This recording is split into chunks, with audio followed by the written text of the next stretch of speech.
Russia's upper house has just given Russian President Vladimir Putin full and total 100% permission to use military force outside the country.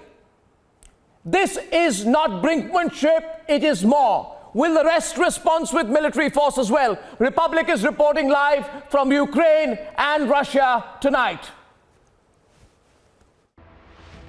Republic goes where the story lies. Tonight we come to you live from the Ukrainian capital of Kiev as the battle between Russia and Ukraine has only intensified. 24 hours after the aggressive speech that has been made by Russian President Vladimir Putin. In this regard, I deem it necessary to make a decision that should have been made a long time ago, to immediately recognize the independence and sovereignty of Donetsk People's Republic and Lugansk People's Republic.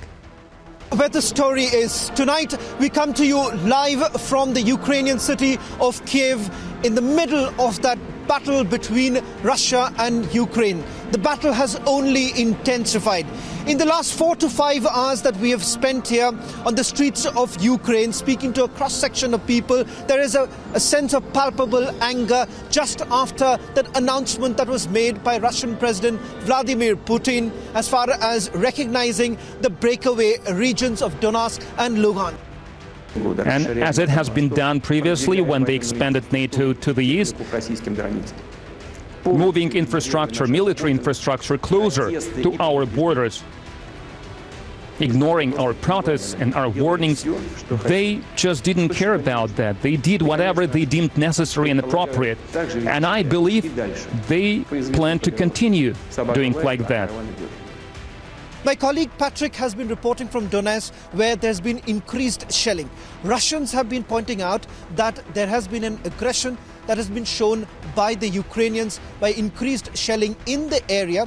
And this situation, the security situation, still remains very, very critical as far as Donbass region is concerned. This is Patrick Lancaster with a special report for Republic Media Network. And right now I'm on the highway going from Donetsk to Gorlivka in the anti-Ukraine government Donetsk People's Republic, which was recognized as independent by Russia last night. And we're here on the scene of what the local authorities here are calling a terrorist attack by Ukraine forces.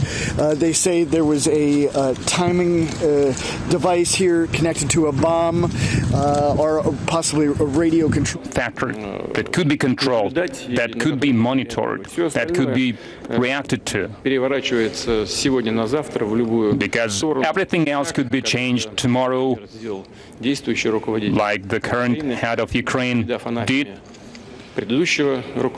when he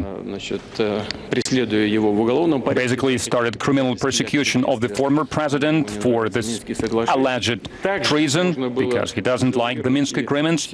And they could also disavow all the agreements that I have just spoken about if they were to be adopted by the current authorities. He could just move to Washington, to Paris, to Berlin, and we would have been left with the country, armed country up to its teeth, that has anti-Russian sentiments. But it's impossible after the current authorities are talking about their ideas. Alexander Yunushev Live. Mr. Putin, yesterday in your address to Russians, you talked about Zelensky's statement, not for the first time, I think, that according to him, Ukraine could have nuclear weapons again, could join the nuclear club again. But are these just words, or we face a real threat that next to our borders in Ukraine there will be nuclear weapon? Thank you. I've just talked about that. I believe that those words were aimed at us primarily, and we have heard those words. Since Soviet times, Ukraine has had very wide nuclear competences, so to speak. They have a number of nuclear power plants and strong nuclear industry. They have the technology, and they have the specialists, so it's very easy for them. It would be really easy for them to gain nuclear weapons compared to many other countries that need to start from scratch. And you know that very well. There's one component they lack. They cannot enrich uranium, but that's just a matter of hardware. It's not something Ukraine cannot solve. This problem can be solved relatively quickly. As for the systems of delivery of these potential nuclear weapons, there's actually old Russian and Soviet missiles that can reach targets 100 kilometers away. It's very much feasible for Ukrainian industry to produce those. But what's the threat to Russia? Even if Ukraine gains tactical nuclear weapons, that means a strategic threat to Russia. That is what we must consider now.